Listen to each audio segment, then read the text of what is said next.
Hello बच्चों, welcome to chemistry के उस्ताद। कैसे हैं आप सब? उम्मीद करता हूं आप सब अच्छे होंगे और पढ़ाई कर रहे होंगे।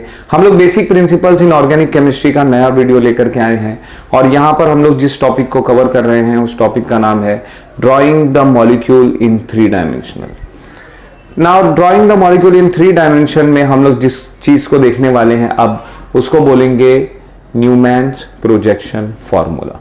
न्यूमैन प्रोजेक्शन फॉर्मूला में क्या होता है चलिए देख लेते हैं। तो सबसे पहले इसका नाम है न्यूमैन प्रोजेक्शन फॉर्मूला।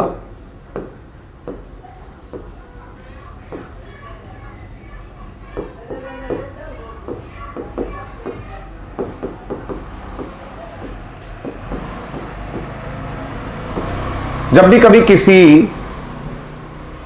कभी किसी 3 डायमेंशनल मॉलिक्यूल की ज्योमेट्री हम लोग 2 डायमेंशनल स्ट्रक्चर पर बनाएंगे या किसी बोर्ड पर बनाएंगे 3 डायमेंशनल फिगर को, तो उसकी बहुत सारी इंफॉर्मेशन लॉस्ट हो जाती है। इसलिए न्यूमैन ने हमको एक ऐसा फॉर्मूला दिया और यहां पर कुछ रूल्स दे दिए। रूल में उसने क्या बोला कि कोई भी 2 कार्बन आप किसी भी मॉलिक्यूल्स में पकड़ लीजिए और उसमें इस मॉलिक्यूल को ऐसा अरेंज करिए कि एक कार्बन आगे आ जाए और दूसरा कार्बन पीछे आ जाए।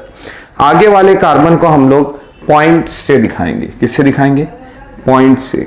और पीछे वाले कार्बन को हम लोग सर्कल से दिखाएंगे। आगे वाला कार्बन कहां से दिखेगा? पॉइंट से दिखेगा। पीछे वाला कार्बन सर्कल से दिखेगा। तो ये जो पॉइंट और सर्कल के बीच में या दोनों कार्बन के बीच में मान लीजिए कि एक बॉन्ड है, तो ये हमें नजर नहीं आएगा क्योंकि आगे वाला कार्बन पीछे वाले कार्बन को तकरीबन या ऑलमोस्ट ढक लेगा और इसकी वजह से ये बॉन्ड दिखेगा नहीं, तो हम लोग इस बॉन्ड को नहीं दिखाएंगे।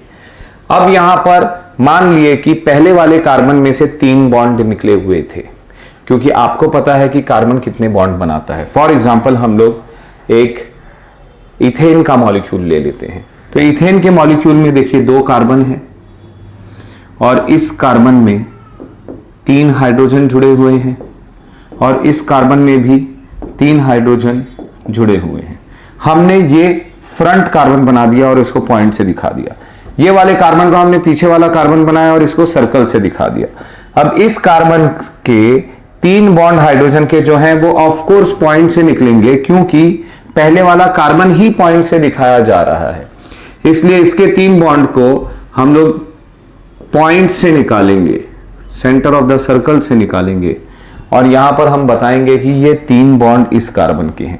अब पीछे वाला जो कार्बन है उसके 3 बॉन्ड हमें दिखाने पड़ेंगे जो सर्कल से चालू होंगे और ये समझ में आ रही है बात? अगर हम इस स्ट्रक्चर को ध्यान से देखें तो ऐसा महसूस होगा कि आगे वाला जो कार्बन का बॉन्ड है वो पीछे वाले कार्बन के बॉन्ड को ढक ले रहा है और यहां पर मान लीजिए कि एक और बॉन्ड है कार्बन का हाइड्रोजन के साथ जो कार्बन को ढक ले रहा है। ऐसे देख लेते हैं तो आगे वाला बॉन्ड आगे वाले बॉन्ड को ढक ले रहा है, पीछे वाला बॉन्ड पीछे वाले बॉन्ड को ढक ले रहा है और यहां पर अगर तीसरा बॉन्ड भी होगा तो वो भी ढक लेगा।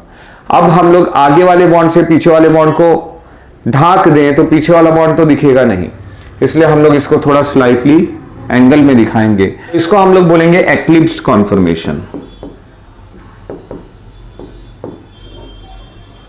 अब बात करेंगे हम लोग दूसरी कॉन्फर्मेशन की जिसका नाम है स्टैगर्ड कॉन्फर्मेशन। यहां पर ऐसा होगा कि अगर एक बॉन्ड ऊपर है तो दूसरा कार्बन इस तरीके से टर्न हो गया है कि दूसरा बॉन्ड नीचे की तरफ है। अगर एक बॉन्ड इसका इस तरफ है, इस तरफ है, तो दूसरा बॉन्ड इसका इस तरफ होगा। तो सारे बॉन्ड के अपोजिट में दूसरे कार्बन से बॉन्ड निकल रहे होंगे। इसका अपोजिट ये होगा और इसका अपोजिट ये होगा। इस वजह से इसको हम लोग बोलेंगे स्टैगर्ड कॉन्फर्मेशन। ये है एक्लिप्स्ड और ये है स्टैगर्ड।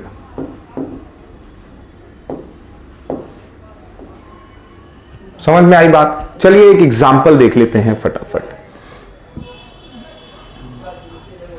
अब इस एग्जांपल में मैं आपको एक स्ट्रक्चर दे रहा हूं और ये स्ट्रक्चर है प्रोपेन का CH3, CH2 और CH3। इस स्ट्रक्चर को हमें बनाना है न्यूमैन प्रोजेक्शन फॉर्मूला के हिसाब से।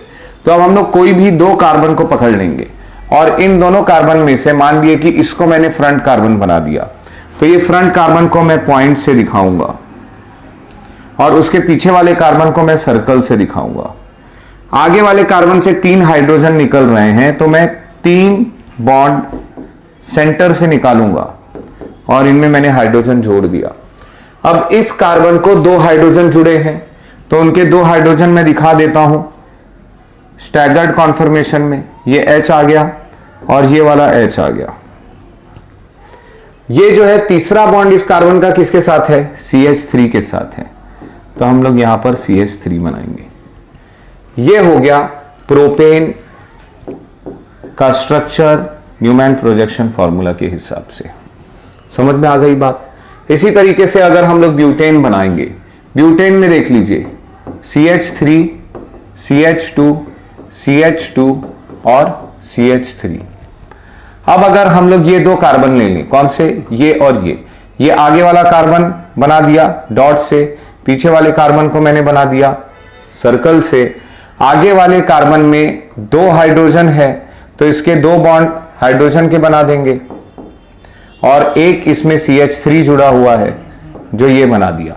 पीछे वाले कार्बन में वापिस हम देखेंगे तो 2 हाइड्रोजन है और इसमें भी एक CH3 जुड़ा हुआ है जिसको हम ऐसा बना देंगे। समझ में आ रही है बात बच्चों? तो न्यूमैन प्रोजेक्शन फॉर्मूला में हम लोग किसी भी 2 कार्बन को ही ले सकते हैं। आगे वाले कार्बन को हम लोग डॉट से दिखाएंगे, पीछे वाले कार्बन को हम लोग सर्कल से दिखाएंगे। आगे वाले कार्बन से निकलने वाले बॉन्ड सेंटर से निकलेंगे सर्कल के, और पीछे वाले कार्बन से निकलने वाले बॉन्ड सर्कमफेरेंस से निकलेंगे या सर्कल के बाउंड्री से निकलेंगे। और इस तरीके से कंप्लीट हो जाएगा न्यूमैन प्रोजेक्शन फॉर्मूला। उम्मीद करता हूं आपको न्यूमैन प्रोजेक्शन फॉर्मूला समझ में आ गया होगा और आप लोगों को ये वीडियो पसंद आई होगी, ये भी उम्मीद करता हूं। तो फटाफट इस वीडियो को लाइक करिए और चैनल को सब्सक्राइब करिए, वीडियो को अपने दोस्तों में और ज्यादा से ज्यादा लोगों में शेयर कीजिए। मिलते हैं अगली वीडियो में।